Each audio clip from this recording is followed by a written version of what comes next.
नमस्कार दोस्तों, बहुत बहुत स्वागत है आप सभी को अपना YouTube channel next exam target classes पर। इस चैनल के माध्यम से हम क्लास 10th के हिंदी विषय के संपूर्ण चैप्टर वाइज एग्जाम की दृष्टि से महत्वपूर्ण ऑब्जेक्टिव का क्वेश्चन आंसर कराएंगे। तो आज हम इस पहले वीडियो से हिंदी के फर्स्ट चैप्टर श्रम विभाजन और जाति प्रथा का महत्वपूर्ण ऑब्जेक्टिव VPI क्वेश्चन आंसर करेंगे। तो चलिए, फर्स्ट क्वेश्चन, श्रम विभाजन और जाति प्रथा पाठ बाबा साहब के किस भाषण का संपादित अंश है? तो इसका राइट आंसर हो जाएगा option number C, annihilation of caste. Question number 2, श्रम विभाजन और जाति प्रथा के लेखक कौन है? तो इसका right option B, Bhimrao Ambedkar. Question number 3, Bhimrao Ambedkar का जन्म कब हुआ था? 14 अप्रैल 1891 ईस्वी। Bhim. Question number 4, doctor Ambedkar का जन्म किस राज्य में हुआ था? तो मध्य प्रदेश। क्वेश्चन नंबर 5, भीमराव अंबेडकर की मृत्यु कब हुई थी? तो इसका राइट आंसर हो जाएगा बी, दिसंबर 1956 ईस्वी। हालांकि ये ऑप्शन के अनुसार अगर पूरा पूछ दे तो इसका राइट आंसर हो जाएगा 6 दिसंबर 1956 ईस्वी। चलिए आगे। क्वेश्चन नंबर 6, भीमराव अंबेडकर के चिंतन और रचनात्मक के मुख्य कितने प्रेरक व्यक्ति रहे? तो इसका राइट ऑप्शन 3 हो जाएगा। क्वेश्चन नंबर 7, डॉक्टर अंबेडकर किस वर्ग के परिवार में जन्म लिए थे? तो इसका राइट ऑप्शन सी, दलित वर्ग के परिवार में इनका जन्म हुआ था। जातिवाद के पोषकों द्वारा श्रम विभाजन किसका दूसरा रूप माना जाता है? तो जातिवाद के जो पोषक होते हैं वो श्रम विभाजन जाति प्रथा का ही दूसरा रूप मानते हैं। Right option B. Question number 9, जाति प्रथा किस प्रकार का श्रम विभाजन है? तो जो जाति प्रथा है वह अस्वाभाविक, मतलब स्वभाव के अनुसार नहीं है, अस्वाभाविक श्रम विभाजन है। क्वेश्चन नंबर 10, जाति प्रथा के अनुसार श्रम विभाजन का आधार क्या है? तो जाति प्रथा के अनुसार श्रम विभाजन का आधार पैतृक पेशा है।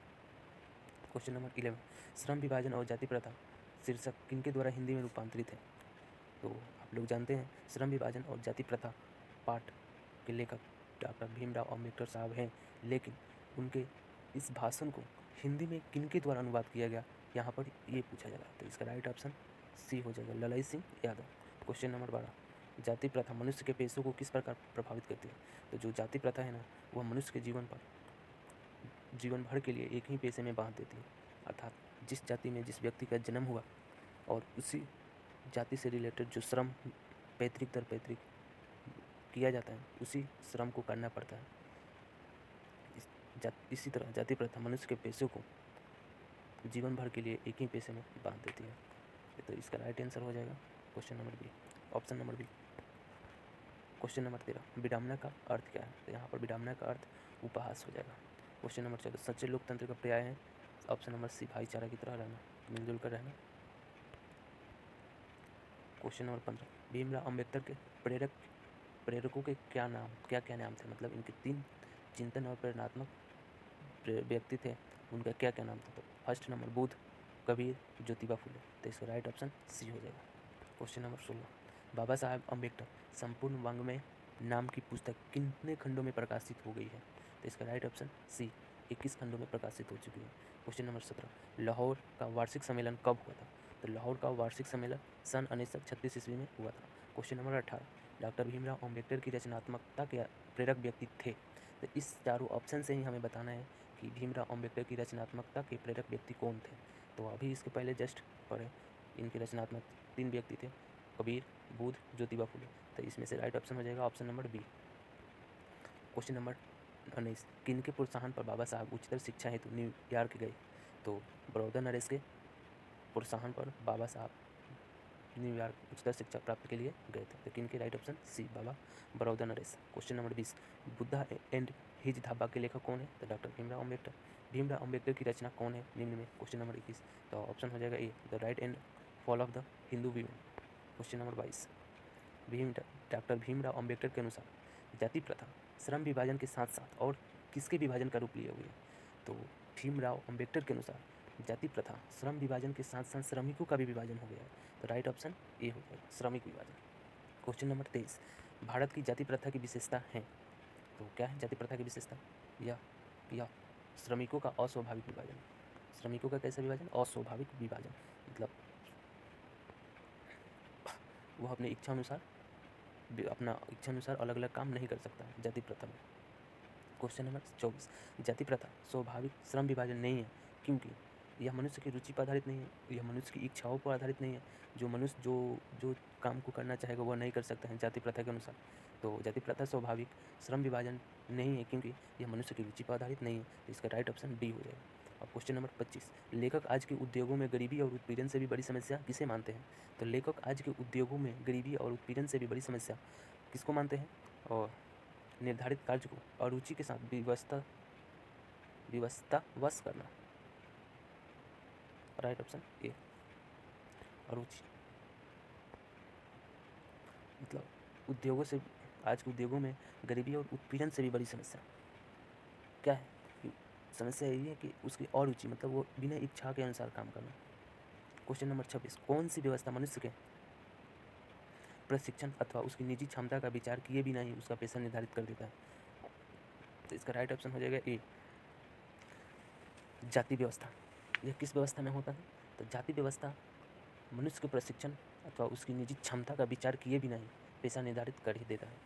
बिना उसकी रुचि के अनुसार, इच्छा के अनुसार, उसका अलग इच्छा होगा काम करने का, तो जाति प्रथा के कारण वह एक ही काम को करता रहेगा, इसलिए यह जाति प्रथा व्यवस्था के अंतर्गत आएगा। क्वेश्चन नंबर 27, आधुनिक मनु कहा गया है भीमराव अम्बेडकर को। 28, संचारित का शाब्दिक अर्थ होता है प्रवाहित, संचारित होना मतलब प्रवाहित होना। क्वेश्चन नंबर 29, लेखक की दृष्टि में विडंबना किस बात क्या है? मतलब लेखक की दृष्टि में विडंबना की बात क्या है? जातिवाद के पोषकों की कमी नहीं, ऑप्शन नंबर ए। लेखक किस दृष्टि में आदर्श समाज कैसा होना चाहिए? तो लेखक की दृष्टि में आदर्श समाज जिसमें स्वतंत्रता हो, समानता हो, भ्रातृत्व का भाव हो, मतलब भाईचारे की भाव हो, वैसे समाज, आदर्श समाज होना चाहिए लेखक की दृष्टि से। क्वेश्चन नंबर 31, लेखक बेरोजगारी का प्रमुख और प्रत्यक्ष कारण किसे मानता है? यहाँ पर राइट आंसर हो जाएगा सी जाति प्रथा। यहाँ पर ऑप्शन ए और शिक्षा को नहीं, जबकि लेखक मानते हैं बेरोजगारी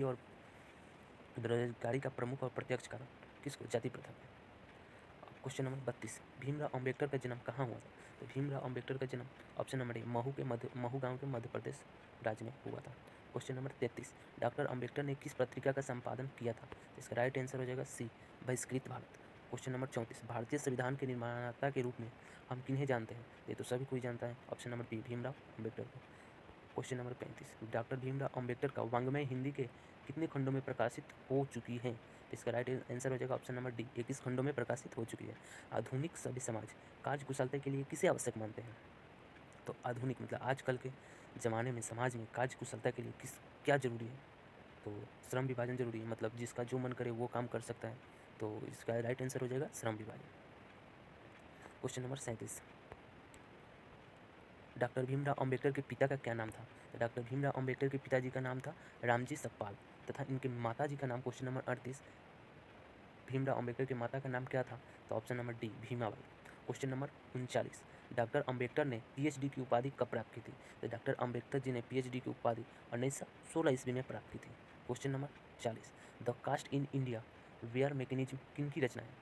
तो इसका राइट आंसर हो जाएगा option number A Bhimrao Ambedkar की। क्वेश्चन नंबर 41, मुक नायक क्या है? तो मुक नायक क्या है?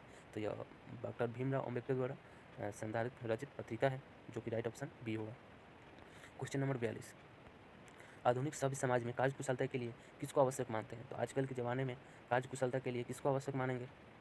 श्रम विभाजन को, मतलब अलग अलग कार्य अच्छा करने के लिए श्रम विभाजन चाहिए, मतलब अलग अलग जात के व्यक्ति अलग अलग काम कर सके, वही ना चाहिए आधुनिक समाज में कार्य कुशल सही ढंग से करने के लिए। तो इसका राइट आंसर डी श्रम विभाजन। 43 नंबर क्वेश्चन, जाति प्रथा भारत में क्यों एक प्रमुख कारण बनी हुई है? अर्थात ऑप्शन के अनुसार इसका राइट आंसर बी हो जाएगा। क्या है? बेरोजगारी। जाति प्रथा जो है बेरोजगारी का एक प्रमुख कारण बनी हुई है। क्वेश्चन नंबर 44 नंबर, बाबा साहब भीमराव अम्बेडकर का विख्यात भाषण इनमें से कौन सा है? मतलब इनका जो भाषण है निम्न में से कौन सा होता है? इसका right answer C annihilation of caste, जो कि 2-4 गो भाषण हर साल 1-2 क्वेश्चन पूछता रहता है, तो आप लोग इसको देख लीजिएगा। क्वेश्चन नंबर 45, भीमराव अम्बेडकर ने निम्न में से किसकी रचना की? तो ये तो आप पढ़ ही रहे हैं, ऑप्शन नंबर सी जाति प्रथा और श्रम विभाजन। क्वेश्चन नंबर 46, श्रम विभाजन और जाति प्रथा गद्य की कौन सी विद्या है? तो क्या होगा? कहानी तो होगी नहीं, शब्द चित्र होगी नहीं, डायरी होगी नहीं, तो क्या है? यह एक निबंध है। क्वेश्चन नंबर 47, सभ्य समाज श्रम विभाजन के लिए किसको आवश्यक मानता है? जो नए समाज है श्रम विभाजन के लिए किसको आवश्यक मानता है? कार्य कुशलता को आवश्यक मानता है। क्वेश्चन नंबर 48, भारतीय संविधान के निर्माण में महत्वपूर्ण भूमिका किसकी रही? तो आप सभी को जानते हैं, डॉक्टर भीमराव अम्बेडकर जी की भारतीय संविधान के निर्माण में महत्वपूर्ण भूमिका रही, जिसे इन्हें संविधान की प्रारूप समिति का अध्यक्ष भी कहा जाता है। तो वह आज चैप्टर नंबर 1 का 48 क्वेश्चन हम लोग कर चुके हैं और फिर मिलते हैं अगले वीडियो में चैप्टर 2 के लिए। तब तक के लिए धन्यवाद। Thank you.